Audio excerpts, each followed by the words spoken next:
کیا شکرانے کے نفل پڑھنا جائز ہے؟ جب ہمیں کوئی نعمت ملتی ہے تو ہم شکرانے کے نفل پڑھتے ہیں۔ میں نے ڈاکٹر فرحت ہاشمی سے سنا ہے کہ شکرانے کے نفل نہیں پڑھنے چاہیے، یہ حضور صلی اللہ علیہ وسلم سے ثابت نہیں ہے، اس بارے میں وضاحت فرمائیں۔ مجھے معلوم نہیں ہے کہ ڈاکٹر فرحت ہاشمی نے ایسا کہا بھی ہے کہ نہیں کہا، بعض لوگ غلط نسبت بھی کر دیتے ہیں۔ نبی صلی اللہ علیہ وسلم سے شکرانے کا سجدہ ثابت ہے، اور سجدہ بعض علماء کہتے ہیں اس سے مراد کنایا ہے، یہ یعنی نماز سے کنایا یہ۔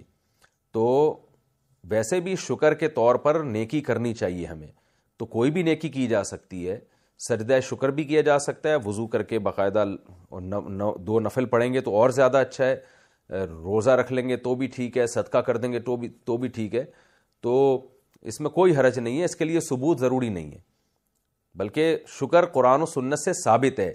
شکر کا کوئی اسپیسیفک طریقہ بیان نہیں کیا، اس کا مطلب ہمیں آزادی دی گئی ہے کہ ہم کسی بھی طرح شکر ادا کر لیں۔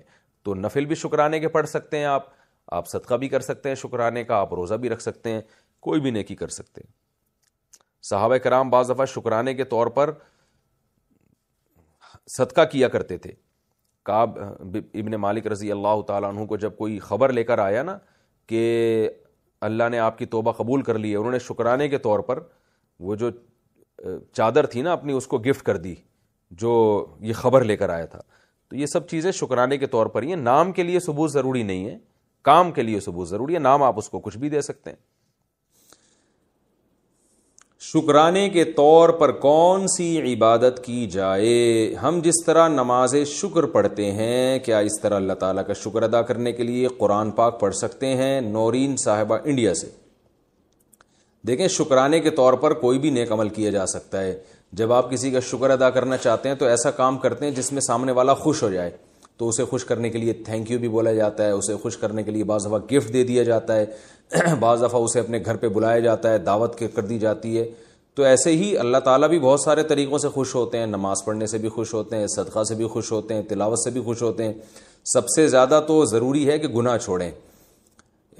گناہ چھوڑنے سے اللہ جتنا خوش ہوتا ہے کسی اور چیز سے نہیں ہوتا۔ دوسرے نمبر پہ نماز ہے، صدقہ ہے، تلاوت بھی کی جا سکتی ہے۔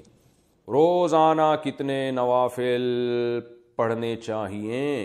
حدیث میں آتا ہے کہ کثرت سے نفل نماز پڑھو، تو روزانہ کتنے نفل پڑھیں جو کثرت میں شمار ہوں گے؟ کیا اس کی کوئی مقدار طے ہے یا نہیں؟ کاشف علی، اتر پردیش۔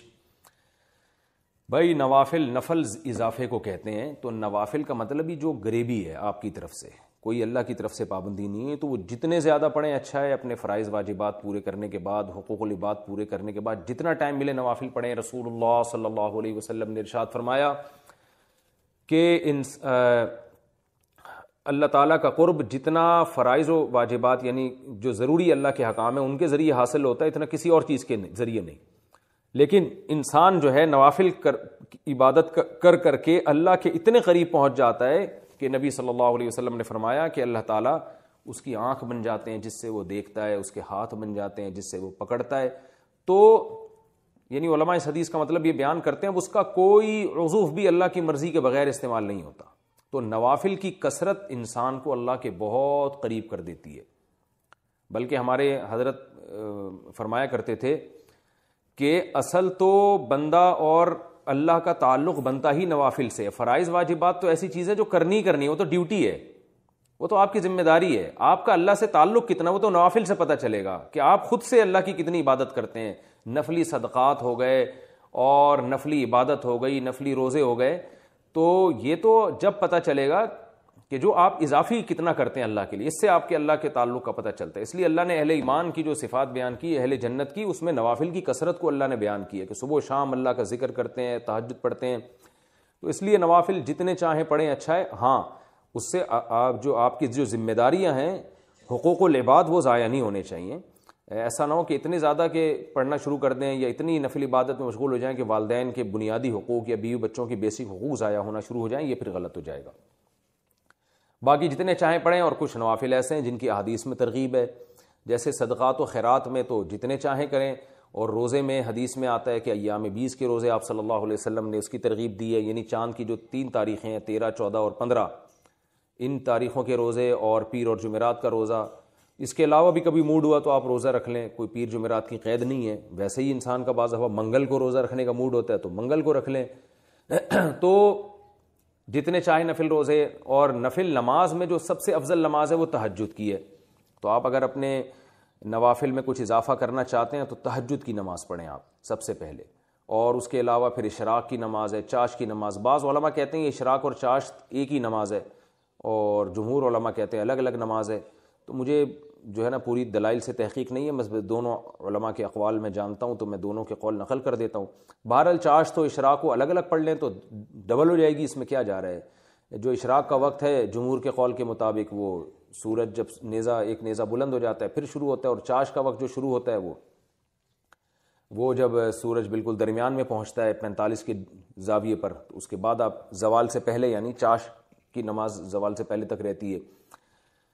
اس کے علاوہ جو ہے اوابین کی نماز ہے، چاش ہی کی نماز کو حدیث میں اوابین کی نماز کہا گیا ہے. تو یہ گریبیاں ہیں، جتنی چاہیں لگائیں اتنا اچھا ہے. البتہ سنت موقدہ پڑھنا بہرحال ضروری ہے، جو 12 رکعتیں ہم پڑھتے ہیں. تہجد کی نماز سنت ہے یا نفل؟ تہجد کی نماز سنت ہے یا نفل؟ صادق رفیق انڈیا سے. دیکھیں یہ سنت یا نفل یہ ٹرمز ہیں، اصطلاحات ہیں جو ایک دوسرے کے معنی میں بھی استعمال ہوتی ہیں. نفل کہتے ہیں اضافی نماز جو فرض نہ ہو، اس لحاظ سے تو تہجد نفل نماز ہے. لیکن ہر نفل پر نبی صلی اللہ علیہ وسلم نے پابندی نہیں کی ہے، اہتمام نہیں کیا ہے. تو جو وہ نوافل جن کا آپ صلی اللہ علیہ وسلم نے اہتمام کیا یا آپ ان کو پڑھا کرتے تھے تو ان کو سنت کہا جاتا ہے. تو اس لیے تہجد اس لحاظ سے نفل ہے کہ فرض واجب نہیں ہے، لیکن اس لحاظ سے سنت ہے کہ محض ایک عام نوافل کی طرح اس کی فضیلت نہیں ہے، بلکہ آپ صلی اللہ علیہ وسلم کی عادت تھی، تو اس لحاظ سے یہ سنت ہے. تو بہتر لفظ اس کے لیے سنت ہی ہے، اور یہ عام سنت نہیں ہے، اس کی بے پناہ فضیلت ہے. قرآن مجید میں اللہ نے اہل جنت کی جہاں بھی صفات بیان کی ان میں تہجد کا بھی عموماً ذکر کیا ہے. جیسے قرآن مجید میں آتا ہے کہ الذین یبیتون لربہم سجدا وقیاما، ہمارے جو نیک بندے ہیں وہ راتوں کو ہمارے سامنے سجدہ اور قیام کرتے ہیں. اور سورہ سجدہ میں اللہ تعالیٰ کے ارشاد ہے تتجافی جنوبہم عن المضاجع یدعون ربہم خوفا وطمعا، کہ ہمارے نیک لوگوں کے پہلو رات کو بستروں سے جدا ہو جاتے ہیں اور اپنے رب کو پکارتے ہیں خوف اور امید سے. تو یہ ساری چیزیں ہیں. نبی صلی اللہ علیہ وسلم نے ایک صحابی کے بارے میں فرمایا کہ فلاں کتنا ہی اچھا ہے، کاش وہ تہجد پڑھ لیتا. تو اس طرح کی روایات ہیں. تو آپ صلی اللہ علیہ وسلم نے عبداللہ بن عمر کے بارے میں فرمایا، ان کو وصیت کی، ان کے بارے میں صحابی سے فرمایا کہ یہ تہجد کا اہتمام کریں تو کیا ہی خوب ہے. عبداللہ بن عمر فرماتے ہیں اس کے بعد سے میں نے کبھی تہجد نہیں چھوڑی ہے. تو ایسی بہت ساری روایات ملتی ہیں. سورہ مزمل کا پورا دوسرا رکوع ہے ہی تہجد سے متعلق. ان ربک یعلم انک تقوم ادنی من ثلثی اللیل ونصفہ وثلثہ وطائفۃ من الذین معک واللہ یقدر اللیل والنہار، کہ آپ پوری رات تہجد نہیں پڑھ سکتے، آپ کو دن میں یعنی آپ کے جو ساتھی ہیں ان کو مزاربت بھی کرنی ہے، دنیا کے معاملات بھی نمٹانے ہیں، دن میں بعض دفعہ جہاد بھی کرنا ہے، تو آپ رات کا کچھ حصہ اٹھ جائیے، آپ بھی اور آپ کے ساتھی بھی. تو بہت ہی اہتمام ہے. اور فقرؤوا ما تیسر منہ، اور اس میں جتنی تلاوت ممکن ہو آپ اللہ کے سامنے کھڑے ہوں اور قرآن کی تلاوت کیجیے. تو یہ اتنی ساری احادیث، اتنی ساری روایات سے علماء کہتے ہیں کہ بہت زیادہ محرومی کا باعث ہے یہ عمل کہ ایک آدمی تہجد نہ پڑھتا ہو. اور آپ صلی اللہ علیہ وسلم نے فرمایا کہ رات کے آخری حصے میں اللہ تعالیٰ آسمان دنیا کی طرف آتے ہیں اور یہ ندا لگاتے ہیں حل من مسترزق ارزق له، حل من مستغفر اغفر له، کوئی ہے مجھ سے روزی مانگنے والا میں اس کو روزی دوں، کوئی ہے مجھ سے گناہوں کی معافی مانگنے والا میں اس کو معاف کروں. تو اس لیے رات کو جلدی سونا چاہیے، اور تہجد میں رات کے آخری حصے میں جو تہجد کا ٹائم ہے جو سب سے اچھا ٹائم ہے، ویسے تو کسی بھی وقت رات کو پڑھی جا سکتی ہے لیکن سب سے افضل ٹائم ہے کہ آپ سوئیں اور سونے کے بعد رات کے آخری حصے میں اٹھیں اور اس وقت راز و نیاز کریں، اللہ کے سامنے دعائیں مانگیں. بہت زیادہ اس وقت دعائیں قبول ہوتی ہیں اور نماز کا بہت ثواب ہوتا ہے. ان قرآن الفجر کان مشہودا،